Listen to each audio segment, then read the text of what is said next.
Welcome everyone to the Hurting Humanity channel. I want to put these clips together so people out there can understand what's going on. I know a lot of you are trying to wake up people in your lives and wake up your friends and anybody that you know, or even a stranger on the street. And that's what I'm trying to do, and I'm sure that a lot of you are trying to do the same thing.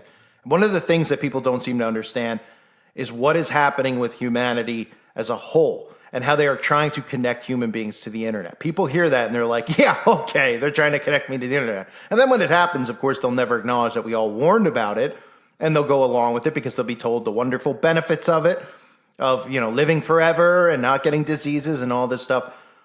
But it's the internet of humans, and 6G is going to be where this happens. 6G is going to be in place by 2030. That is the plan.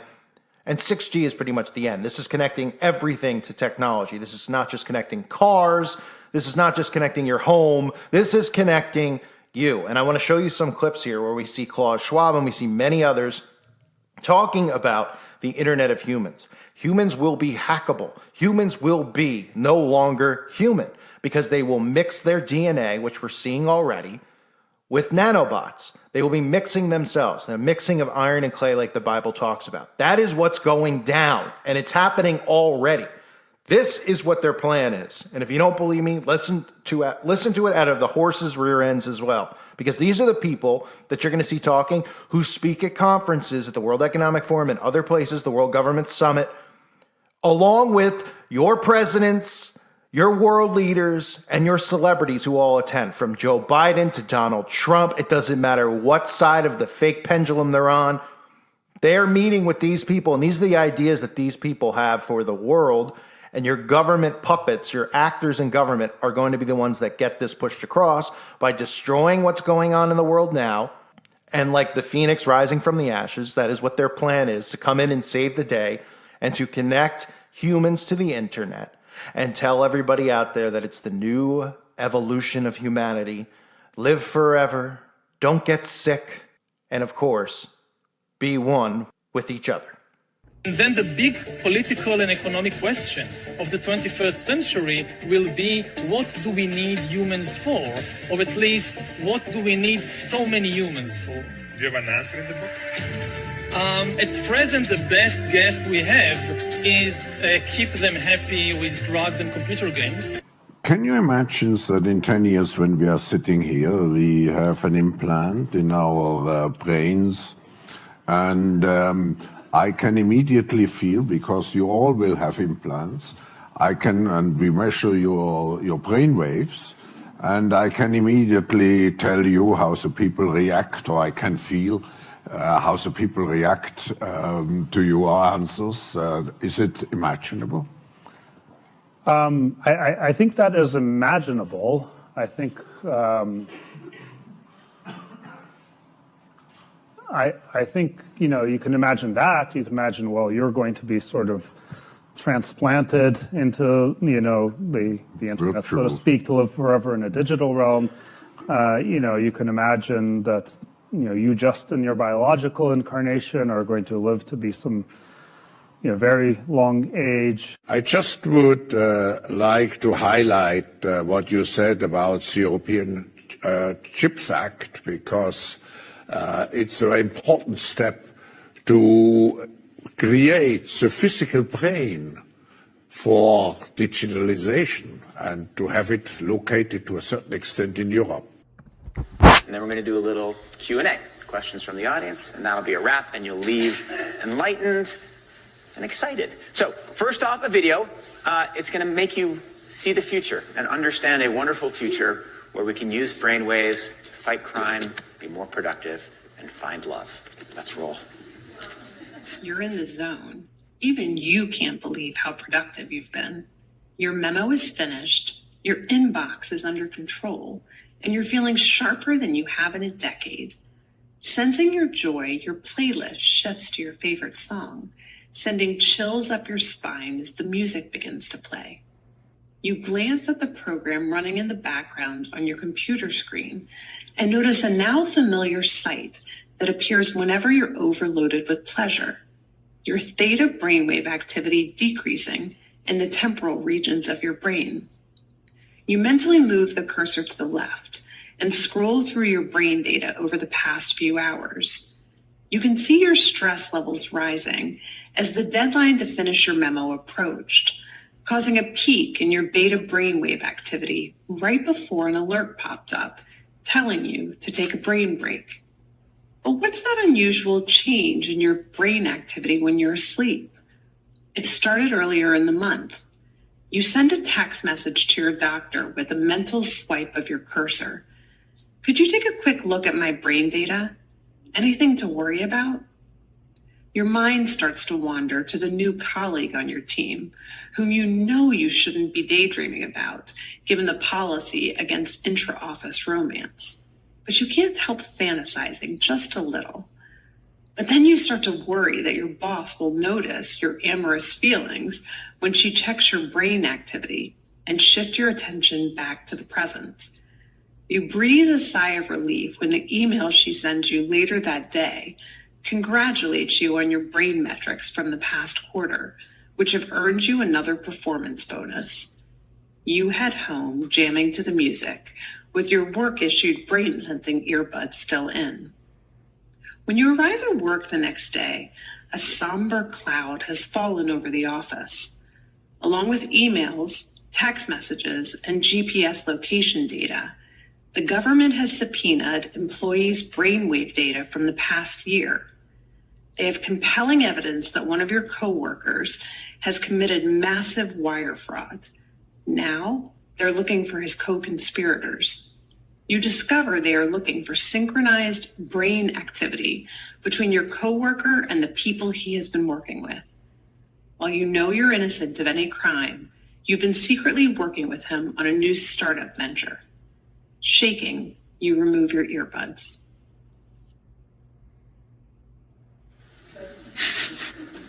What do you think? Is it a future you're ready for? You may be surprised to learn that it's a future that has already arrived. Everything in that video that you just saw is based on technology that is already here today. Artificial intelligence has enabled advances in decoding brain activity in ways that we never before thought possible. You've heard a lot about AI over the past few years. Here at Davos, it's been the talk of the hour.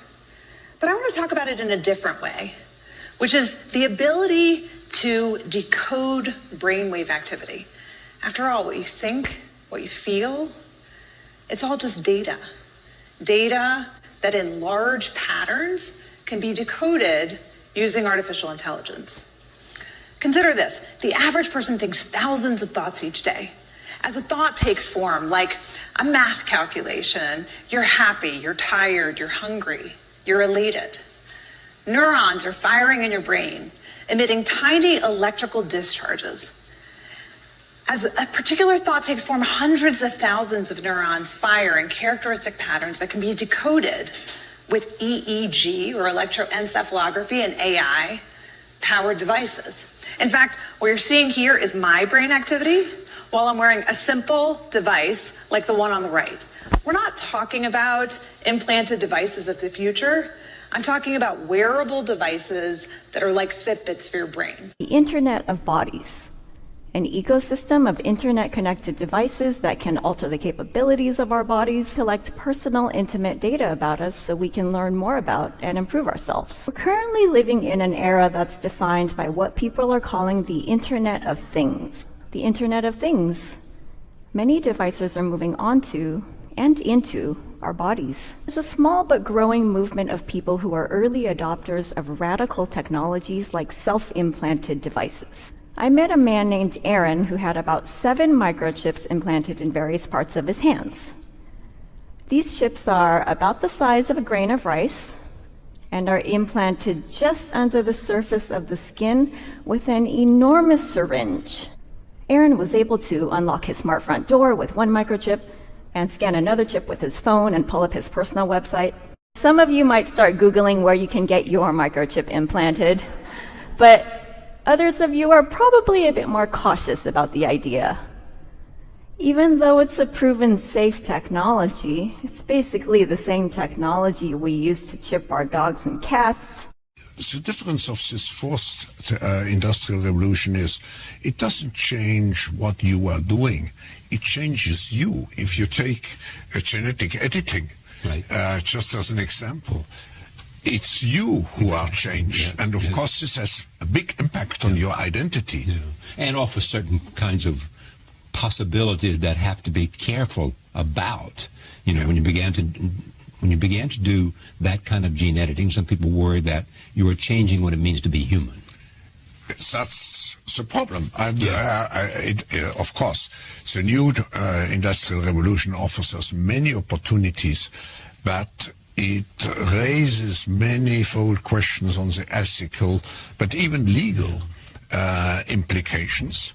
And we have to be prepared for it, and that's what we want to do in Davos next year. Talk about technology and how the ways it can be deployed, that contribute to growth rather than exacerbate unemployment. How will that implement itself? It's a big question mark, because there is a fear that technology, robots, just to take one you gain productivity from machines. Exactly, and it replaces maybe the workforce or jobs faster than we can replace them with new jobs.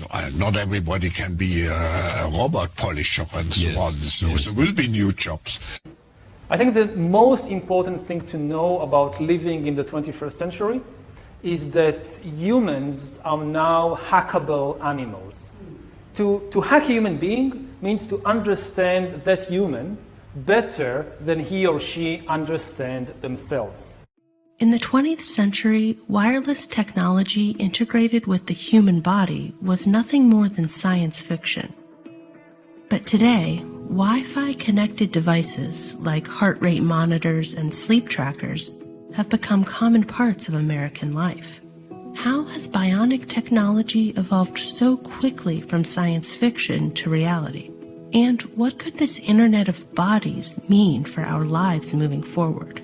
RAND researchers are studying this phenomenon and what consumers and policymakers need to know as we veer into uncharted territory. The Internet of Bodies, or IOB, is actually an ecosystem. It's a bunch of devices that are connected to the Internet that contain software and that either collect personal health data about you or can alter the body's function. We think of the Internet of Bodies as this collection of all these devices as well as all the data that the devices are gathering about you. And in healthcare, Internet of Bodies has been around for quite a while. With the advent of the internet, it makes a lot of sense to connect your pacemaker to the internet so that your doctor can be automatically notified if something weird happens, if there's an anomaly. It's natural in a lot of ways to want to understand more about your body, how it functions, how well it's doing. IOB devices could revolutionize healthcare. Unprecedented amounts of personal health data could inform treatment plans that are completely tailored to a patient's needs. There are pills now that have an electronic sensor that let a healthcare provider know whether you have taken the medication. Other things like precision medicine. So precision medicine is the idea of creating pharmaceuticals or treatment like specifically for your body, for your personalized treatment. And I think IOB could really help with that, because nowadays a lot of healthcare is based more on, average reactions, whereas with data from IOB devices, you might be able to really more precisely treat a certain disease. But the Internet of Bodies won't be a cure-all. In fact, the largely unregulated market poses risks to the uniquely sensitive data these devices collect. First of all, there's the cyber risk of an actor potentially hacking into the system, whatever it might be. There's the privacy risk of all this data that's being collected, and the regulations about that data are really murky at the moment. And so there's not a lot of clarity into who owns the data, what happens to it, who it gets sold to, how it's being used. And there's even potentially national security and global security risks. A few examples of these risks have already played out in real life. For instance, in 2018, highly sensitive information about U.S. military activity and base locations was inadvertently revealed by soldiers' fitness trackers. So, this is a pivotal moment. What can we do to make sure we reap the potential benefits of the Internet of Bodies without risking our privacy, security, and personal autonomy? Consumers should be wary of IOB devices because as it's becoming more and more popular, all of this intimate data is being collected, arguably more intimate data than we've ever really recorded before. There's no clarity on what is being done with that data. You know, with an old mechanical pacemaker, there's no data that was being collected and stored, and you could look at a history of someone's heart rhythms. Because policy tends to lag behind innovative technologies like this, it's probably up to the consumers and to the healthcare patients to really be aware of the devices that they're using and what is happening to their data, and to know what the regulations are in their particular state, because it does vary so much state by state. Even if you think you're not interesting or that nothing will happen with your data, there are a lot of unknowns that I think we need to be careful about. And that's one of the reasons, too, you hear about all this talk about oneness and togetherness. These are all trigger terms you hear, like universal love. We always hear them talk about. There's certain words, right? We hear one. There's thousands of songs about one. There's thousands of songs about love. And there's thousands of brands and marketing techniques that are used that are pushing this onto people. Togetherness. They want everybody connected. You're going to be connected literally to the internet. People just can't wrap their heads around it. They're like, well, I'm not going to willingly take a chip or anything like this. Well, people are willingly already doing certain things and they don't even realize it. And people like me have been trying to warn, and many of you are trying to warn people about it. And what's the response that we get? You're crazy. You're crazy. And then when they admit to it, they still will go, you're crazy. And then it'll be too late for many people out there. 6G is right around the corner. And they're already talking about 6G. We see Samsung's talking about their 6G spectrum and 6G rollout by 2030. Well, wow, that's a convenient number since we know Agenda 2030 is real and it's in effect. And before we get to 2030, there's going to be lots of crazy, chaotic things that occur to get people on board, because the common person hears this stuff and they go, I'm not going to do that. I'm never going to do that. Oh, yeah, well, when you don't have food and you don't have water, and you don't have income, and you don't have any of this stuff, you will comply eventually. Because you will tell yourself, a lot of people will convince themselves that it's not the mark. They'll see other people do it, and they'll say, that everything's fine, they seem fine, I'm going to go along with it. And they're going to get beaten down and worn down until they do it. Now, they obviously have to create chaos to do this, and that's what you're seeing going on now. This is the beginning of it.